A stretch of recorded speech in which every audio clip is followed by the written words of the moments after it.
أجمعين ومن تبعهم بإحسان إلى يوم الدين.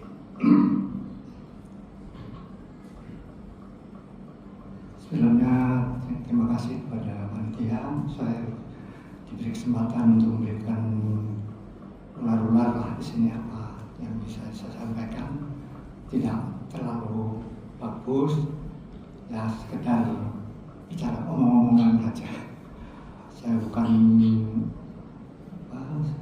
ustadz, bukan ulama, jadi saya hanya ngomong apa yang saya miliki seadanya. Sampaikanlah walaupun hanya satu ayat gitu lah.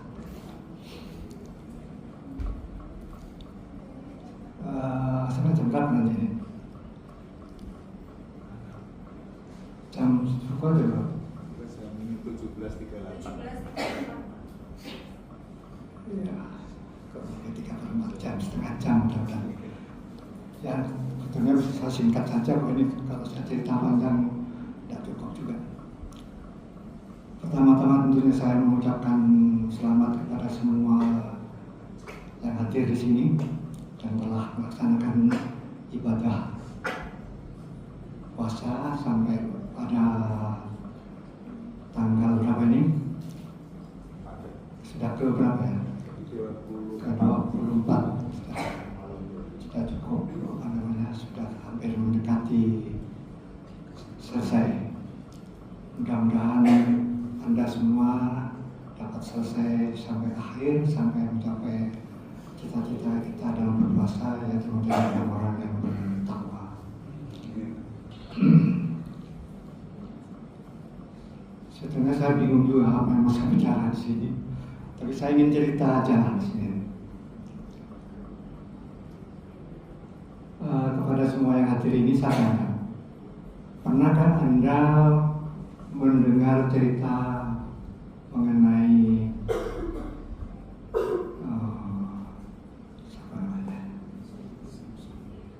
Samson and Delilah?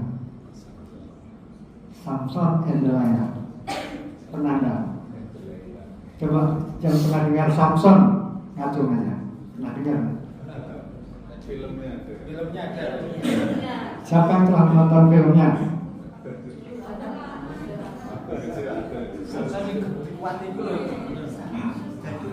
Dan ada cerita ada Samson and Delilah. Jadi saya tuh waktu SMP, saya waktu SMP mungkin kelas 2 nonton film itu. Saya waktu SMP itu di Probolinggo. Saya datangnya dari desa kecil di desa namanya Desa Jambangan ya. Sama dengan di Surabaya, Desa Jambangan. Ayah saya itu kepala sekolah SD dan mbah saya itu lurah. Jadi ya lumayan lah saya kalau nyamoni saya itu banyak. Jadi waktu SMP saya itu mondok di Probolinggo itu samunya banyak. Jadi kegemaran saya apa? Nonton bioskop itu. Pada waktu kelas 2 saya itu udah nonton tiap minggu itu nonton bioskop. Tidak pernah lewat. Kebetulan saya punya teman namanya Ali Ashraf Arab, orang yang agak tinggi gitu ya. Itu sahabat erat dengan saya. Jadi kemana-mana saya digonceng atau dia juga punya kenalan banyak. Termasuk salah satunya tukang jaga bioskop itu. Kalau nonton film yang 17 tahun ke atas, kan nggak mungkin boleh saya SMP. Tapi saya bisa masuk. Jadi film 17 tahun itu masuk aja. Kalau teman saya yang namanya Alex itu orangnya tinggi, Arab, namanya Ashraf Arab. Jadi mesti masuk ya. Dia punya teman itu. Kalau mau nonton mampir ke rumahnya sebelum siangnya terus nama aku mau nonton nanti. Tidak usah antre udah. Karcis sudah tinggal masuk gitu aja. Kadang-kadang tidak pakai karcis, kasihkan sama dia bangnya. Itulah karena waktu itu antre itu tidak banyak, nonton tidak terlalu banyak sekali. Tapi saya setiap minggu nonton luar biasa. Kalau malam minggu nonton, minggunya nonton juga. Kadang-kadang jadi luar biasa. Kadang-kadang nontonnya bawa buku sejarah misalnya yang bisa dibaca. Sehingga teman saya itu ke bioskop tidak awam. Nah, bioskop silang. Dilarang saya itu salah apa namanya di sekolahan itu termasuk yang maju gitu. Sehingga saya itu kalau di kelas itu mesti jadi juara kelas gitu. Dan sekarang kan suruh cerita. Nah, waktu saya nonton film ini, gurunya itu orang Kristen, namanya Pak Kemi. Nur, kamu nonton ya filmnya? Oh, enggak Pak, enggak. Padahal 17 tahun ke atas itu. Karena ceritanya sangat beda. Ceritanya kan mengambil dari Alkitab atau mungkin dari cerita-cerita Barat gitu ya. Berbeda dengan yang saya coba sekarang ini ceritanya dari Islam ya. Jadi Simon atau Samson itu juga dalam Islam juga ada. Siapa namanya? Mungkin baca tahu. Nggak ada yang tahu, saya heran ya. Masa sih Samson? Apa ini? Halo.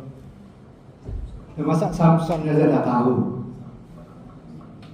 Orang Islam tidak tahu Samson. Ada yang tahu? Acung. Astagfirullahaladzim. Nabi sama. Samson itu nabi ya. Nabi kita juga. Namanya Samun al-Ghazi. Karena dia berasal dari Palestina, tinggalnya di Gaza sekarang itu. Palestina, ada nama kota Gaza. Nah, dia itu berasal dari situ. Jadi dia itu seorang tentunya dari Bani Israel ya. Dia turunan Nabi Yakub. Mungkin anak yang turunan yang 4 dari Nabi Yakub. Jadi namanya Samun, bukan Samson, Samun. Kalau bahasa Inggrisnya Simpson, banyak nama. Jadi kalau kita membaca riwayat Samson itu beda-beda. Kalau Islam begini, kalau Kristen begini, atau bahkan kalau Protestan begini, ada yang dari mungkin dari perjanjian lama mungkin ada mungkin ya. Saya kurang tahu juga. Tapi saya ngambil dari karangan yang ada di dalam bukunya Imam Ghazali. Tahu Imam Ghazali? Pernah dengar? Kalau Imam Ghazali pernah dengar, alhamdulillah. Dia itu pengarang memang orang Iran. Dia seorang ulama besar, dosen juga di salah satu fakultas universitas di Iran. Dia itu banyak karangannya. Gini ya. Karangannya itu banyak, puluhan atau mungkin sampai 100 mungkin yang tahu. Kalau saya punya buku bukan ada yang filsafat, ada yang filsafat, ada yang saya punya itu namanya siapa ya? Ihya Ulumuddin. Ya, Ulumuddin yang terkenal memang itu ilmu akhlak ya, filsuf. Kalau ilmu yang lain banyak. Salah satunya yang saya baca ini dari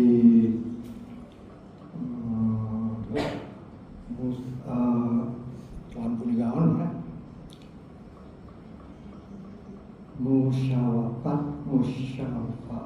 Musyawarafat al-Qulub. Kitab itu karyanya dari Al-Ghazali, Imam Ghazali. Nah, disitulah dia bercerita. Saya cerita aja lah, santai aja cerita. Jadi ceritanya beliau itu pada bulan Ramadan, Nabi Muhammad SAW duduk bersama sahabat-sahabatnya tentunya di masjid ya. Masjidnya itu atapnya dari apa? Nabi dulu dari pohon kurma itu ya, pelepah kurma. Jadi masih belum masjid kayak Madinah seperti sekarang gitu. Ya duduk bersama sahabat-sahabatnya lah, siapa saja tidak disebutkan di situ. Lalu ketika Nabi di situ duduk di salah satu sudut itu, beliau tuh tersenyum-senyum gitu, ketawa-ketawa gitu ya, senyum-senyum. Terus sahabat-sahabat tanya, kok tersenyum, ada apa? Rasulullah salah satu tanya kan. Terus beliau menjawab, wah saya itu pernah mendapatkan isyarat atau pernah mendapatkan pemberitahuan lah. Nggak tahu dari siapa, mungkin dari malaikat atau dari Allah sendiri. Yang penting beliau mendapatkan bisikan atau cerita atau suatu gambaran bahwa di suatu saat di padang Arafah, masyar, pada akhir-akhir itu di padang masyar, maka datanglah atau duduk di situ para rasul, para nabi yang bersama pengikut-pengikutnya. Jadi semua rasul, nabi-nabi yang dulu kan punya pengikut-pengikutnya. Salah satu ada nabi yang bawa pedang, tapi tidak ada pengikutnya, dia sendirian yang masuk ke surga. Sama-sama. Nabi yang lain bersama pengikutnya. Tapi itu salah satunya. Terus sahabat tanya, siapa? Kok tidak punya pengikut? Itulah namanya Sam'un tadi. Sam'un alias Samson. Sam'un ini jadi nabi. Kata nabi itu kok banyak nabi? Ya nabi itu banyak. Kalau nabi cerita dalam hadis juga memang, tapi kayaknya itu kadang-kadang tidak sahih. Nabi itu katanya banyak, sampai 100. Rasul, nabinya sendiri malah ratusan. Itu nabi itu banyak. Tapi itu rasul itu tidak hanya pilihan. Kalau rasul itu membawa syariat atau membawa seperti diberi kitab suci, seperti Nabi Musa membawa Taurat, Nabi Isa membawa Injil, gitu ya. Dan tentu Nabi Muhammad membawa Al-Quran, salah satunya. Sedangkan ini Nabi, dan tentunya Nabi, yang penting Nabi itu juga diutus oleh Allah dan juga diberi petunjuk-petunjuk. Nah, antaranya Sam'un ini, Nabi Sam'un. Dia itu seorang yang terkenal dengan orang kuat. Memang kenalnya Samson orang yang kuat, badannya kekar.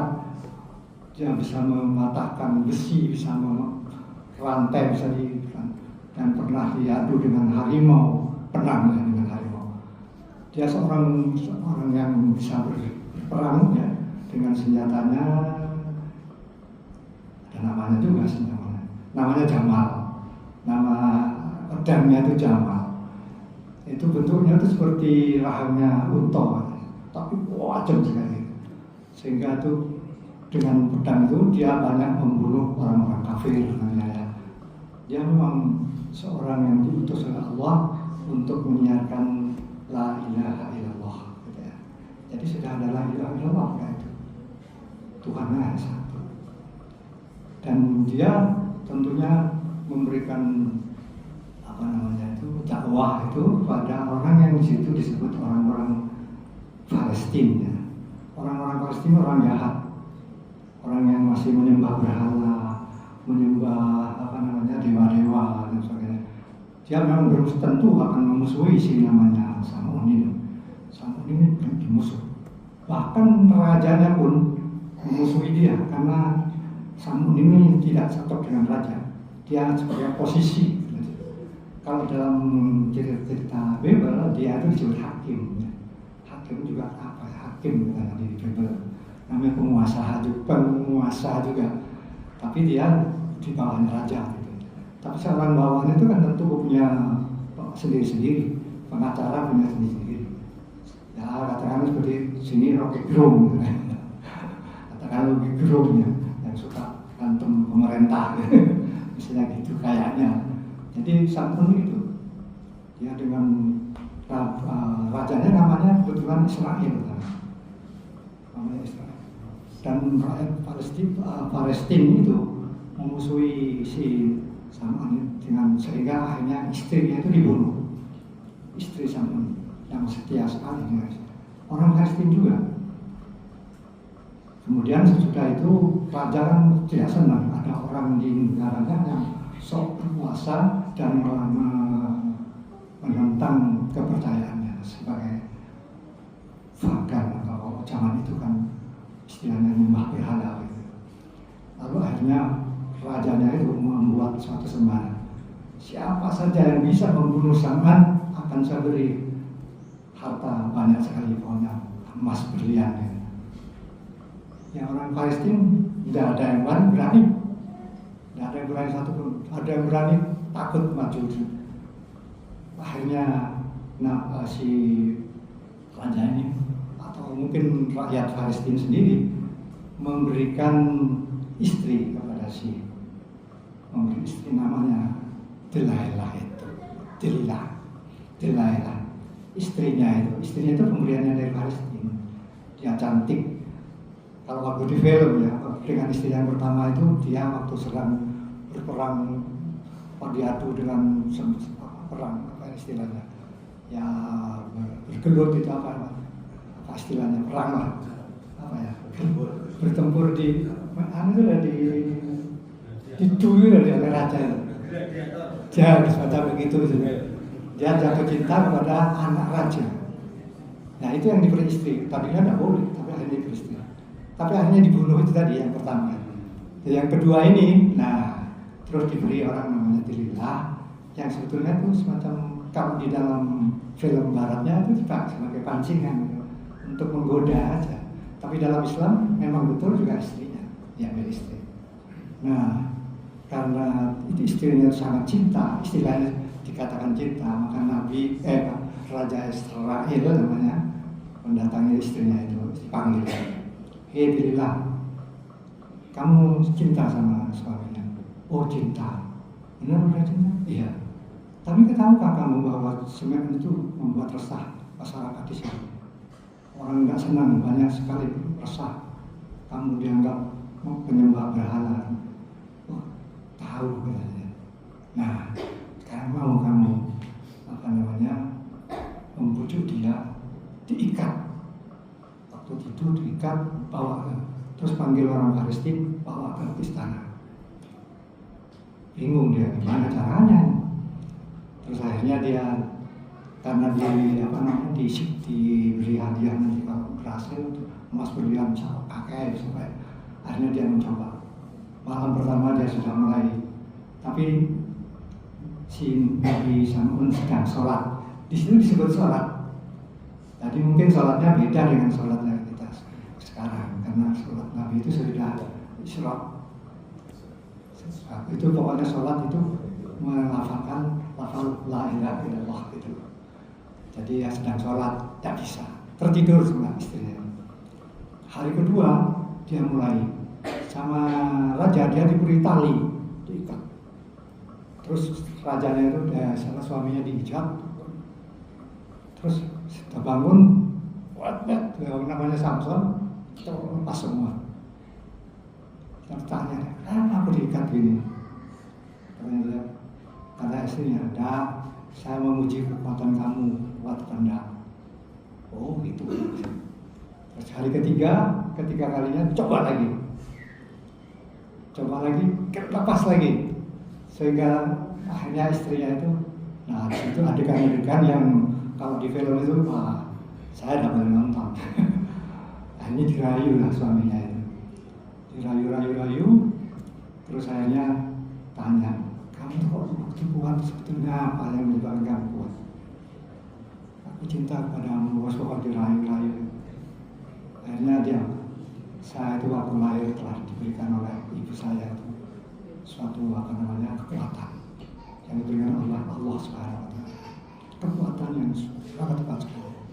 Tapi saya punya pengapes. Apa pengapesnya itu? Saya itu tak kuat kalau saya diikat dengan rambut saya.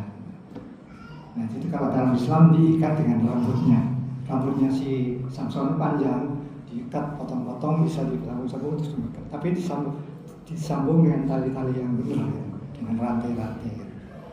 Kalau dalam Kristen, dalam filmnya itu bukan itu begitu. Katanya rambut yang begitu. Kalau saya dicukur, maka saya hilang kemampuan saya. Jadi kalau dalam film ada cukup habis kemampuannya. Tapi kalau itu diikat.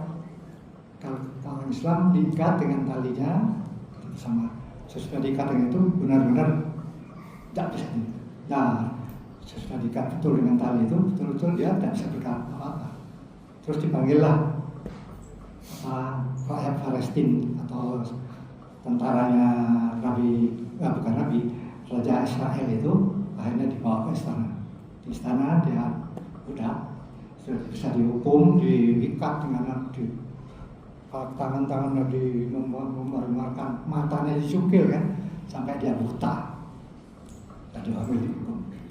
Nah, beberapa hari dalam keadaan seperti itu, kemudian di penjara atau didatangi oleh malaikat Jibril.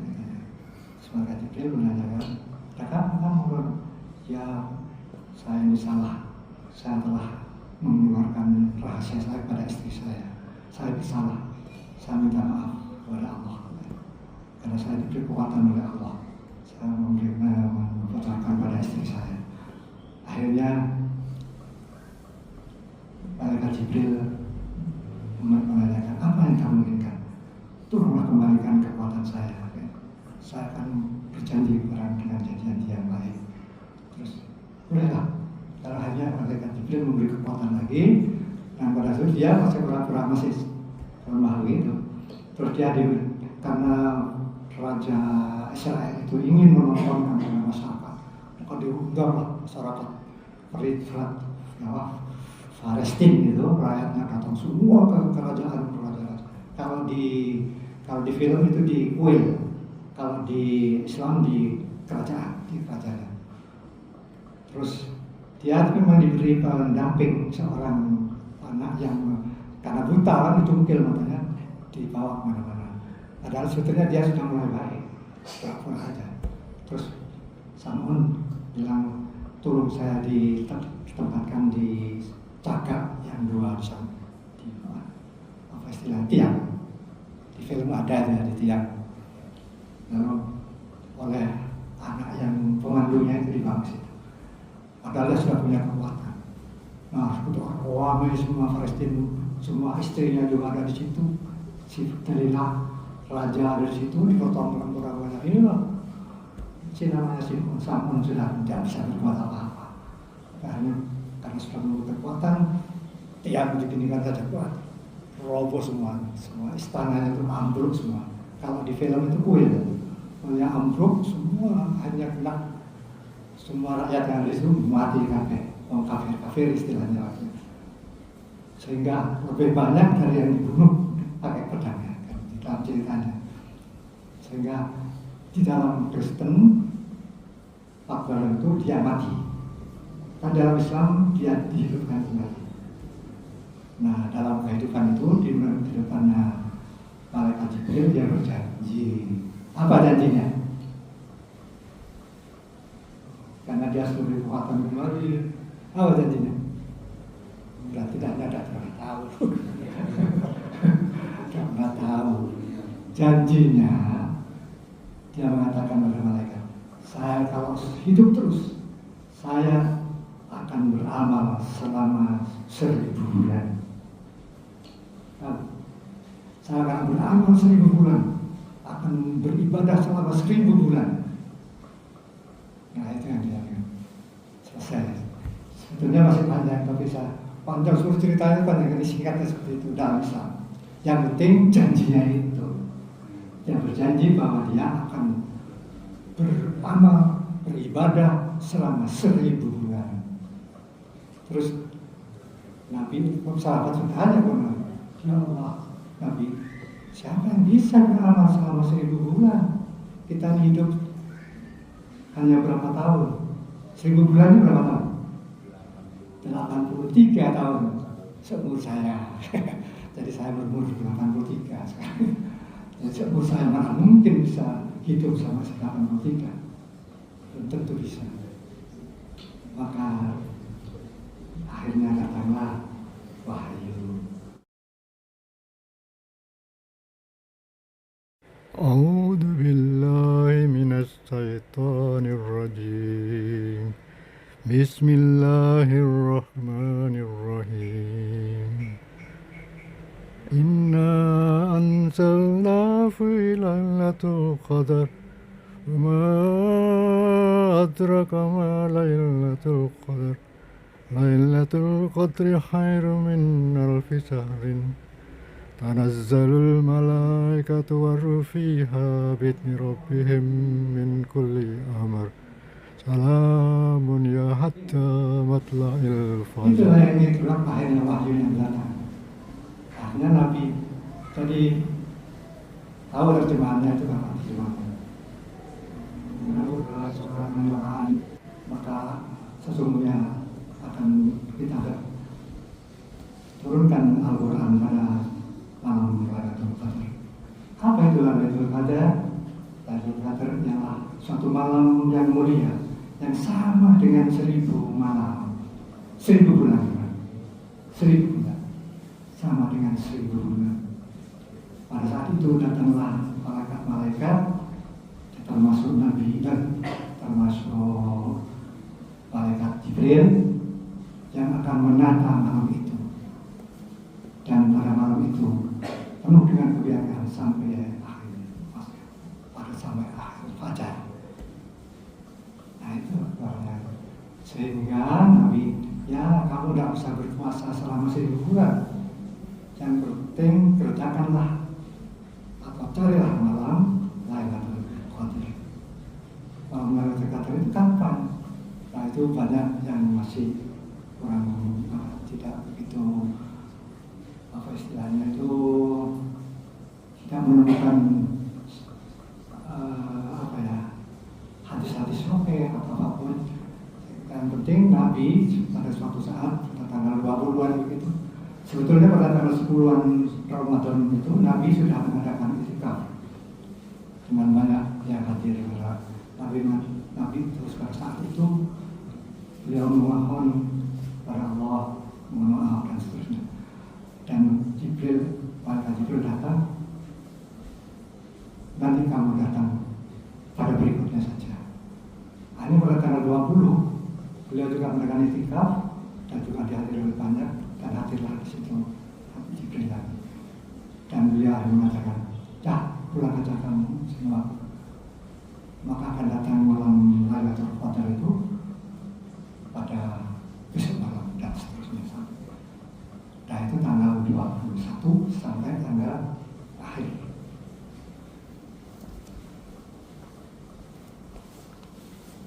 Saya sebetulnya tetapin akhirnya tidak pernah dibaca. Mudah-mudahan tidak ada yang dibaca. Nah ini masalah. Kapan sih malam Lailatul Qadar itu? 21 Ramadan tepat pada tanggal 31 Maret 2024. Tanggal 23 melaksanakan itikaf, itu aja. Apa sih yang dari cerita-cerita tadi itu yang kita ambil hikmahnya? Sampun itu orang yang tangguh, orang yang berjuang dengan segala semangat. Nah, itu harus kita tiru. Kita harus tangguh, harus berani melawan kebatilan, harus berani melawan yang tidak benar. Kalau kita benar, selalu maju kita. Kita harus selalu akan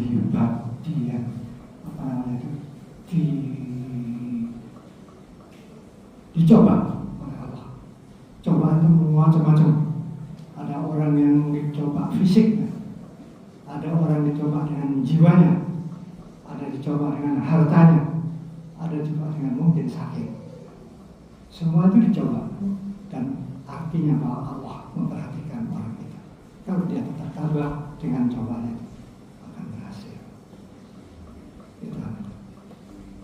Manfaat yang kedua, orang seperti Sam'un itu, Nabi Sam'un itu adalah taat, dia selalu taat. Selalu mengatakan la ilaha illallah Muhammadur Rasulullah, tidak ada lain selain Allah.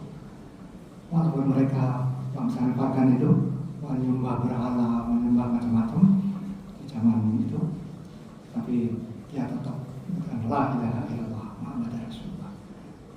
Hanya sayangnya begitu kerasnya dia mengatakan tidak ada yang mengikuti dia, tidak ada pengikutnya. Semua orang masih tetap kafir, masih kafir. Tapi ada juga orang yang ikut tetapi tidak di sana,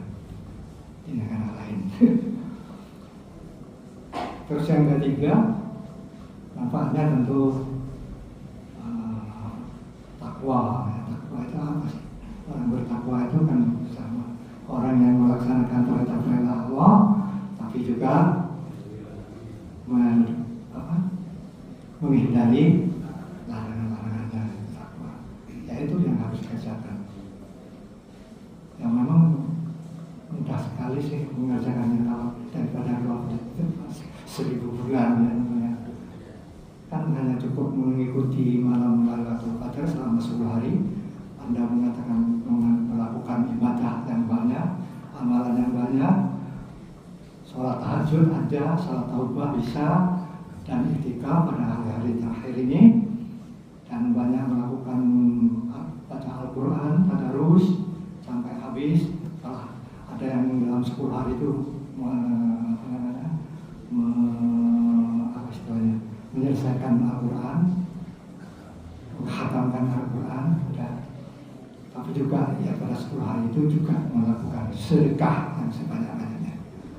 Nah, katanya kalau orang bersedekah pada bulan malam Lailatul Qadar 10 hari, kalau hari-hari biasa kalau bulan Ramadan kita akan mendapat pahala 10 kalinya. Katakanlah begitu, bisa baca-baca begitu 10 kalinya. Tapi pada waktu malam Lailatul Qadar itu bisa berapa kalinya? Dengan 1000 bulan. Kalau kita sehari sama dengan 1000 hari. 1000 hari. 1000 bulan. Jadi katakan kalau kita hanya mencapai 100 rupiah dalam 1 minggu itu, kita akan sama dengan mengadakan selama 3 bulan. Atau sama dengan berapa? 30 kali. 30 sama 30 juta. Banyaklah pahalanya. Jadi kalau pada malam itu berlipat-lipat lah pokoknya. Kalau hitung-hitung itu hanya hitung-hitungan secara matematik aja. Kalau kita bersedekah karena bulan-bulan Lailatul Qadar, kita akan mendapat pahala sebanyak 1000 kalinya itu tadi. 1000 bulan. 1000 bulan banyak. Jadi kalping. Jadi itu maknanya. Apalagi kita akan mengerjakan tidak selama itu hanya di malam-malam tertentu saja.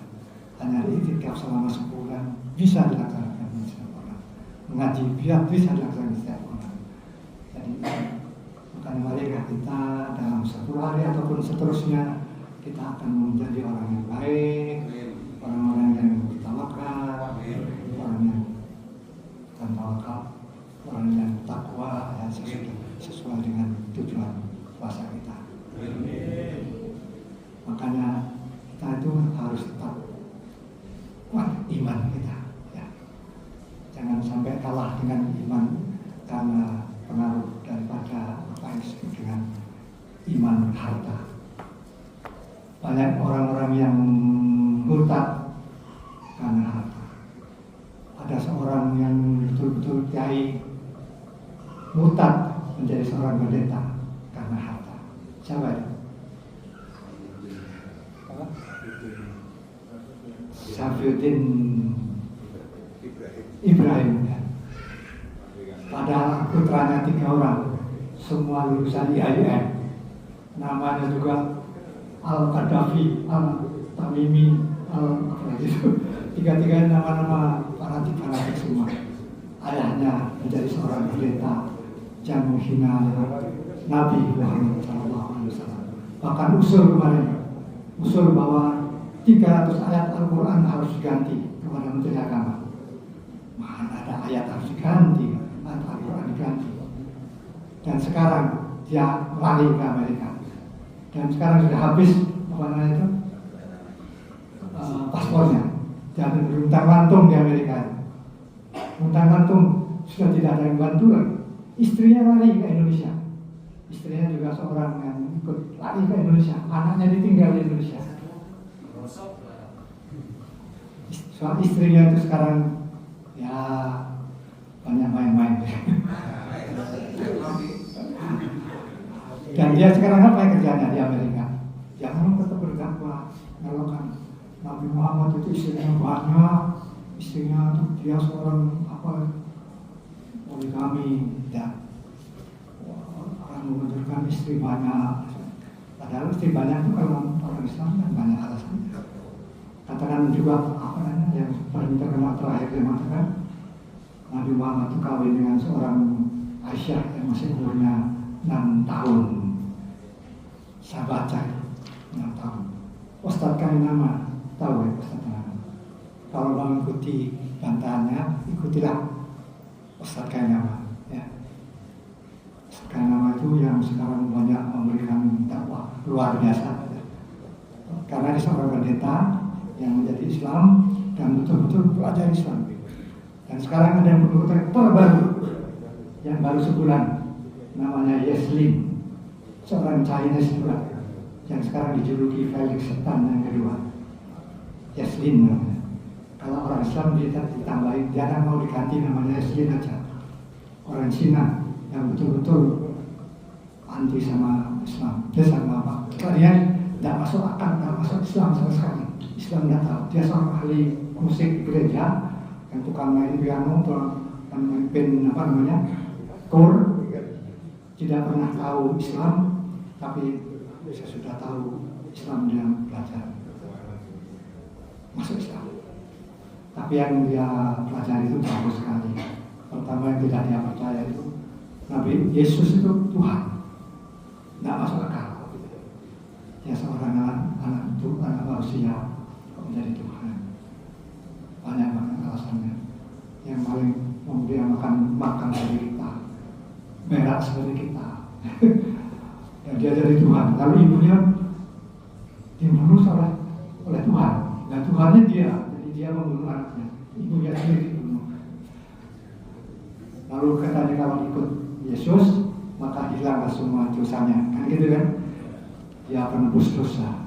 Tidak masuk akal, katanya dia. Orang itu menebus dosa. Dia mengalami di gereja, kalau ada orang punya dosa, habis ini, habis nyolong, habis mencuri, habis langsung menuju ke pastor atau ke pendeta, kalau dia pendetanya ada di dalam. Ayo ngaku apa dosamu? Ya saya gini, saya sudah habis main-main ini, saya berdosa dan sebagainya. Ya mulai hari ini dosamu hilang, gitu kan? Karena kamu pengikut Yesus sudah hilang. Sudah selesai. Pulang dia berbuat lagi. Berbuat lagi. Ya Allah, sudah. Jadi dia tidak masuk akal. Betul-betul dia sering itu sekarang menjadi pembedaan yang luar biasa. Yang pengikutnya kayak nama. Boleh ikut? Bagus sekali. Kalau menurut saya tadi malam, satu malam itu ikut Yeslin yang bersama dengan Untung ya. Coba cari Untung. Tahu Untung itu Untung bintang film ya, bintang film berikutnya Ustaz Somad. Untung siapa? Bintang sudah ada nih. Kalau ada bilang ya saya. Ya saya meneruskan sedikit kalau sekali pengetahuan. Jadi Yeslin itu sekarang menyebarkan agama dan kemarin itu bersama nama mau cari ayat-ayat Quran, ayat-ayat Injil, ayat-ayat semua dicari yang salah-salah semua. Dan sekarang banyak yang akan ikut. Sudah berapa orang masuk Islam melalui sangat saya kok terlupaan sekarang. Ya mu'alaf, radio mu'alaf itu. Ya pokoknya semua dibaptis, disyahadatkan oleh Islam. Itu. Jadi kita jangan menjual iman kita hanya dengan banyak orang kita itu yang masuk Kristen hanya karena umumnya masalah kecil, masyarakat yang tidak punya, masyarakat miskin yang tidak mengerti. Tapi yang masuk Islam yang menjadi mu'alaf justru orang-orang pendeta, orang yang pandai, orang-orang yang sekarang banyak profesor yang masuk Islam, ya, alhamdulillah. Bacalah terus ikuti yang namanya internet yang semua menjalankan Islam. Cara demikian mudah-mudahan Anda semua menjadi iman yang teguh, yang bisa mengamalkan agamanya dengan sebaik